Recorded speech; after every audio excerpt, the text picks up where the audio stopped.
আজকে আবারও একটা শিক্ষামূলক ছোট্ট ভিডিও নিয়ে চলে এলাম। আশা করছি সকলে ভালো লাগবে।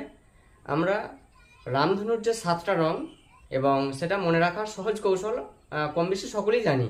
তাও আমরা আজকে একটু দেখে নেব যে রামধনুর 7টা রংকে মনে রাখার সহজ কৌশলটা। তারই সাথে যে প্রাথমিক তিনটি রং কি কি এবং সেটা মনে রাখার সহজ পদ্ধতিটা একটু জেনে নেব। আর তার আগে একটু জেনে নিই যে প্রাথমিক রং কাকে বলে। প্রাথমিক রং হলো সেই মৌলিক রং যে রঙগুলি অন্য কোনো রঙের সংমিশ্রণে তৈরি হয় না, বরং অন্য রং তৈরি করতে সহযোগিতা করে। এবার সেই 3টি রং কি কি একটু জেনে নেবো। শেষ পর্যন্ত ভিডিওটি দেখতে থাকুন, আশা করছি ভালো লাগবে। তার আগে জেনে নিই যে রামধনুর 7টি রং, এটা মনে রাখার সহজ কৌশল হলো আমাদের মনে রাখতে হবে বেনি আসহ কলা। আমরা এই 7টা রঙের প্রথম অক্ষরগুলো নিয়ে তৈরি করা হয়েছে এটা, যে বেনি আসহ কলা।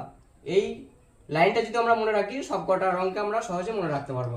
দেখুন, বয়েকা দিয়ে বেগুনি, ইংরেজিতে ভায়োলেট, আর দন্তনয় দীর্ঘই দিয়ে নীল, ইন্ডিগো, তারপরে আ দিয়ে আকাশী, এটা হচ্ছে ইংরেজি ব্লু, তারপরে দন্তস দিয়ে সবুজ, ইংরেজিতে গ্রিন, তারপর হ দিয়ে হলুদ, ইংরেজিতে ইয়েলো, তারপর কলার ক দিয়ে কমলা অরেঞ্জ, আর ল দিয়ে লাল রেড।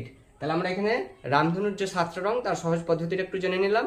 এরপর আমরা যে এরপর আমরা জেনে নেব প্রাথমিক 3টি রঙের নাম, লাল, নীল এবং সবুজ।